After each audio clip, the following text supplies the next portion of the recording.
The angel of the Lord will rescue those who fear him. The response from our responsorial psalm today is, I think, a good theme when we look at the solemnity, the celebration of Saints Peter and Saints Paul. As we reflect on the readings that we just heard, especially when we look at the first reading, we look at St. Peter being held captive. There's that old saying, you'll never find an atheist in a foxhole. I would have to echo that you'll rarely find an atheist in prison as well. I can attest to that, having been at our Beckham County prison, having been at the prison in Granite, but also being at North Fork and other places. When we are most alone, when we have a lot of fear in our hearts, that's when we need the Lord the most. That's when we're called to rely on God the most. And so when Peter thought that there was this vision letting him out, he began to realize, no, I fear the Lord, in that not I'm afraid of God sort of way, but in that way of recognizing who God is and who he is despite that relationship. And he's set free. In our second reading today from St. Paul to Timothy, we hear one of those like, I've done it, we're done type moments from St. Paul. I, Paul, am already being poured out like a libation. The time of my departure is well. I have competed well. I've finished the race. I have kept the faith. For me, I hear that as I fought the good fight. And isn't that the call of each and every disciple? How do we fight the good fight for our faith? It's easy for us to preach the good news. It's hard for us, though, to practice what we preach. That was one of the things that yesterday at the ordination mass at the cathedral, the two newly ordained men promised to practice what they teach, to practice what they preach. But all of us, by our baptisms, are called to be priests, prophets, and kings. To not just talk the talk, but to truly walk the walk of faith. But sometimes it can be intimidating. It can be intimidating when we have persecution in our lives. It can be intimidating when there are people that are seeking to persecute us. And yet, in the midst of persecution, both Peter and Paul showed by their faith, by their fear of the Lord, that they knew the Lord would protect them, despite them being martyred. You may look at me and say, but that's Peter and Paul. I mean, they are like the ones that brought the church out.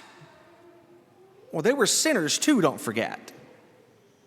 Remember Peter, who was called today the rock of the church. Keep reading through that gospel. Just a few verses later, Peter says something, and Jesus then says to Peter, "Get behind me, Satan." Well, obviously he wasn't perfect.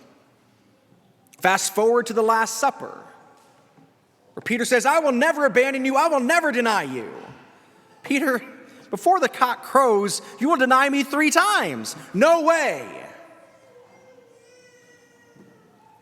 He said he didn't even know the man.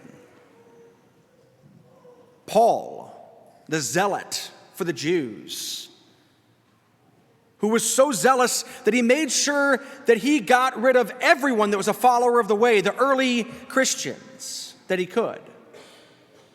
In fact, it even says in the Acts of the Apostles that he was present at the stoning of St. Stephen, the first deacon in the church, the first martyr in the church. And Saul was present. And on his way to Damascus, he's blinded and falls. And he hears the voice of Christ saying, "Saul, Saul, why are you persecuting me?" But in both situations with Peter and with Paul, the Lord allows them to reconcile. He allows them to repent. And both of them do. With Saul becoming the Paul that we all know, the apostle to the Gentiles, that goes to those who would have been unthinkable to talk to, the unclean. As Christ went to Samaria time and time again and touched the unclean and healed the unclean, so too are we called. Because Christ did it, Paul shows us how and shows us the way. But then Peter as well was able to reconcile his relationship with God as well when Christ raised from the dead, and he goes to Peter and says, "Peter, do you love me?" Not once, not twice, but 3 times. Allowing him to repent and reconcile for those times where he had fallen away in fear. Not fear and awe, but because he was afraid of what would happen to him. And then both of them went away from those places, no longer afraid, but as men of faith. I have to admit, I've been reflecting a lot in the last week or so coming up to this weekend, celebrating 10 years of ordination on Friday and my 40th birthday today.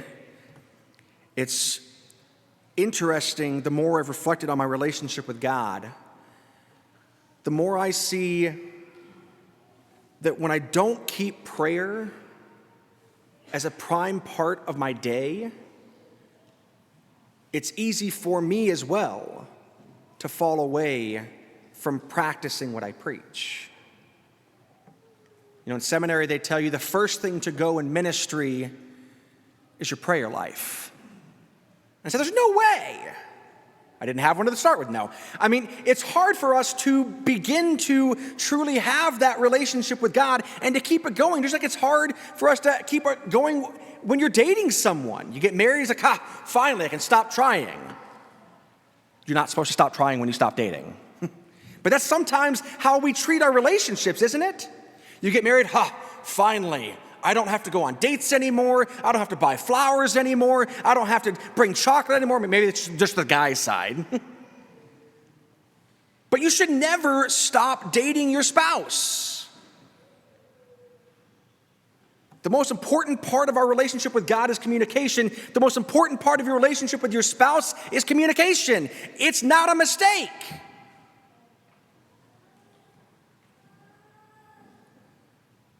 But many times when things are going well, we stop our communication with God. Many times when things are going well, we stop our communication with our spouses as well. And then we wonder why things begin to fall apart.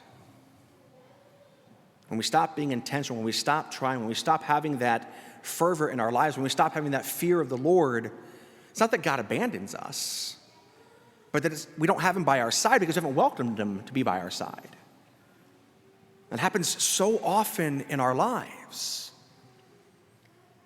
You know, it's always fascinating for me when I go back to the city and talk to some of my brother priests. And this weekend, it was great to talk to the brother priests to get the first blessings from newly ordained Father John and Father Jonah yesterday. And they're like, how long have you been in Elk City? Are you ready to come home? I'm like, what are you talking about? You ready to come back to the city? To which I said, no. They said, but you're in Elk City, Oklahoma. Who would ever want to be there? To which I say, obviously you haven't been to Elk City, Oklahoma. In fact, I talked to my former pastor as a child on Friday, and he said, you've been out there long enough. Come home. To which I said, If it's in my power, never happening. Now it's not, and I've talked to the bishop, and he said, you're not going to be there forever, Danny. I get it. But I was also talking with my brother and my mom last night when we were walking through the cemetery here at St. Matthew's. And I was talking to them about how after the tornado took our childhood home away back in 2013, that I never found a home. Mom and Dad have their house in Choctaw, Midwest City, whichever you want to call it. Corpus Christi was a house that I lived in. There were great people at Corpus Christi, great people at St. Robert Bellarmine, great people at Bishop McGuinness. But it wasn't until I moved to Western Oklahoma that I found a home again. And it's kind of ironic because when we get out of God's way, he puts us exactly where we need to be, even when we don't realize it. In fact, I always kind of find it humorous, and the bishop kind of was like, come on, Father Danny. 6 months before I got moved here, I was on the radio with the Archbishop, and someone had called in from Woodward. And someone had asked, well, where's Woodward? And I said, well, it's the armpit of Oklahoma, don't you know? Because if you look at Oklahoma, it's right there. It's right in the little armpit. And we get off the air, and the bishop says, yeah, that's funny, Danny, until I move you to that armpit of Oklahoma. 6 months later, an hour south. And I've never been more blessed. You know, I go to cemeteries to pray, to have funerals, to have gravesides. But last night when I was walking through the cemetery, something different happened. I was going through and talking to my brother and my mom and pointing out some of the gravestones that are there. Saying, this is this family, this is this family. Didn't know this person, this was a hard funeral. This is home. And you guys have made it that way for me, so I thank you. Because not every parish is a home for their pastors. Because not every pastor is willing to adapt. And it wasn't until I moved here till I realized that every time that as a priest we move to a new parish, it's like dating somebody for the first time. Take your traditions, take my traditions, and we kind of meld them together. I tell Katie and Amy all the time, before I moved here, I hadn't celebrated my birthday since my 5th grade birthday party. And you guys force me to do it now every year. Thank you. But it's a reminder to me that even though sometimes I fail, and I struggle a lot in ministry, it's a reminder to what I say to you all the time, you're not in this alone. That we truly are a family of faith. Sometimes as a family we're going to fight. Right, guys? I'm talking to my siblings that are here. Sometimes as a family we're not going to agree on things. Sometimes we just want to piss each other off for fun. And yet that's what brings us closer, I think, as a family.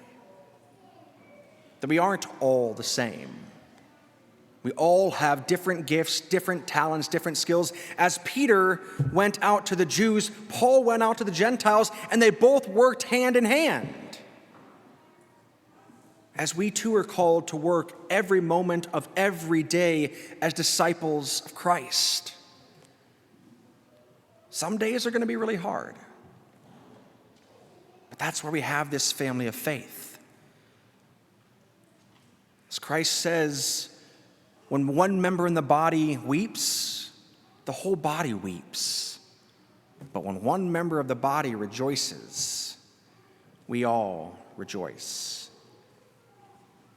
I've had a lot of ups and downs in life, but this last week takes the cake. Many of you guys know after Mass last Sunday, I go to my phone and I have a text message there saying, hey, you want to go to Game 7? Do I want to go to Game 7? If you had seen me in the back, I was doing a happy dance.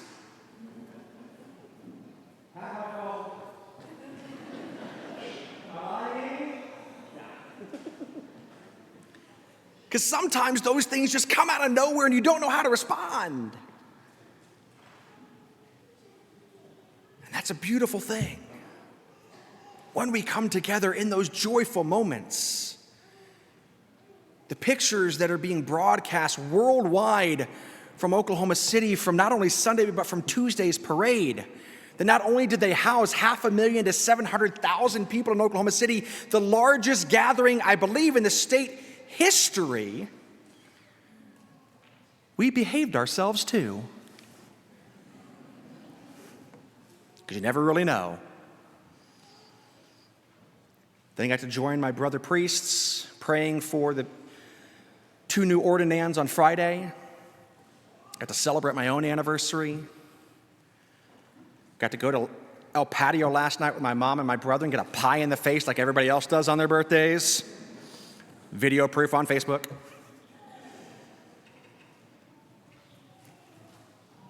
and get to be here today with you guys. Mass is an opportunity for us to give praise and thanksgiving to God. Not just to receive, though we receive the greatest gift that he could ever give us, his body, blood, soul, and divinity, present in the Eucharist, truly present in the Eucharist. But also it's a time for us to give thanks.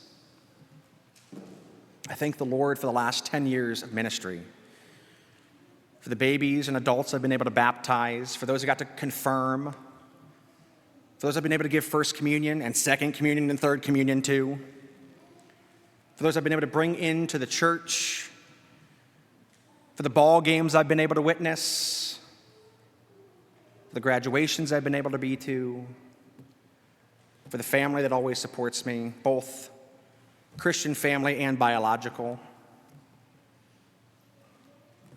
We are eternally blessed by God. And so my hope on this solemnity of Saints Peter and St. Paul is that each and every one of you recognize just how blessed you have been by God, and that you give him praise and thanksgiving for that today. For yes, we seek to fight that good fight. We seek to run that good race, but more than that, we seek and we should long to hear those words, "Well done, good and faithful servant." Welcome home.